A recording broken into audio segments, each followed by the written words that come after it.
If you talk about the iconic Howrah Bridge or the magnificent Taj Mahal, both are having well foundations, and which is the secret behind their strength and stability from the ancient times. The basic concept of a well foundation is to sink a large watertight cylindrical structure into the ground by sharp steel cutting edge on the bottom of the structure until it reaches a stable layer of soil or bedrock.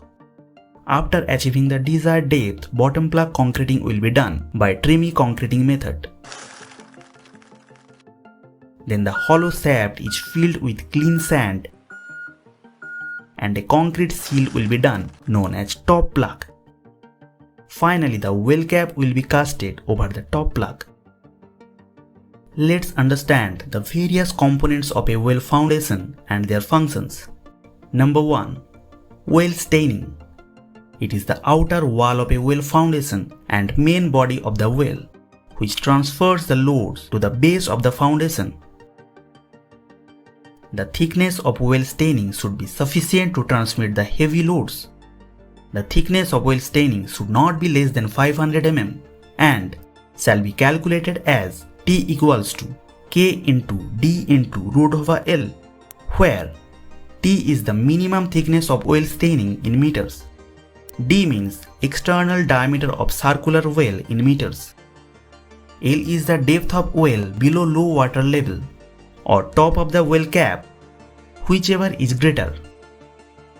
K is a constant depending upon the staining material. K equals to 0.03 for cement concrete and 0.05 for brick masonry. Number 2. Well curve. It is the wedge-shaped RCC ring beam located at the lower portion of well steining, provided to facilitate sinking. The curve should be slightly projected up to 75 mm from the steining to reduce the skin friction during the sinking of well. It is made of RCC with steel cutting edge. The internal angle of curve should be kept at 30 to 37 degree and may be increased or decreased based on the geotechnical profile. This kind of shape makes the well curve strong enough to able to transmit superimposed loads from the steining to the bottom plug. Number 3. Cutting edge. The cutting edge made of mild steel is projected below the well curve as a sharp edge. It shall be properly anchored to the well curve. The cutting edge shall be strong enough to facilitate sinking of the well through the types of strata expected to be encountered without suffering any damage. Number 4. Bottom plug. After completion of sinking desired depth, the bottom of the well foundation is plugged with the help of concrete. The bottom plug top shall be kept minimum 300 mm above the top of the curve. The bottom plug is made of bowl-shaped or inverted dome-shaped in order to have an arch action. The bottom plug of well should be suitably designed to resist maximum upward force acting on it during the whole lifespan of the structure. Number 5. Sand filling inside well. The sand used for filling inside the well dredge hole should be clean and free from organic materials. Sand should be well compacted and can be done by layers.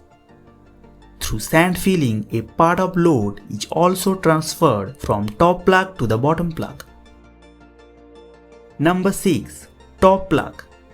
The top plug is an unreinforced concrete plug, generally provided with a thickness of about 600 mm. It provides a contact between well cap and sand filling, thus helps in transferring some load through the compacted sand. Therefore, it relieves the stress on well staining to some extent. Number 7. Well cap. A well cap is a thick RCC slab that rests on the top of the well staining. The function of well cap is to uniformly distribute superstructural loads over the well staining. Now the question is, when the well foundation is preferred over pile foundation? Number 1. Well foundations provides a massive foundation for heavy loads. On the other hand, a cluster of piles can also bear huge loads, but which are individually slender and weak, and are liable to get damaged when hit by a floating trees or boulders rolling in the riverbed. So in a waterway which carry floating objects like tree logs, boulders, ships, etc., well foundations are preferred over pile foundations. Number 2. Well foundation hollow section has maximum sectional modulus in compared to a solid section for a given cross-sectional area, hence efficient in taking large vertical and horizontal loads. Number 3. Concreting of oil staining is done under dry and controlled conditions, hence quality of work is assured. However, in the case of cast in situ board piles, where concreting is to be done below ground level and groundwater, quality of work can't assured. Even in case of precast piles, the concrete is subjected heavy stresses during driving operation and consequent damages cannot be ruled out. Number 4.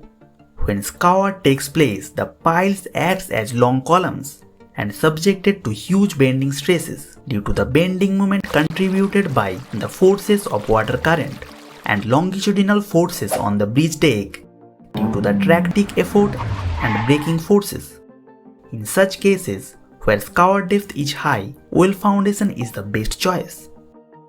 Now we will see in which cases pile foundation is preferred over a well foundation. Number 1. Cost of construction is considerably low for pile foundation in compared to a well foundation. Number 2.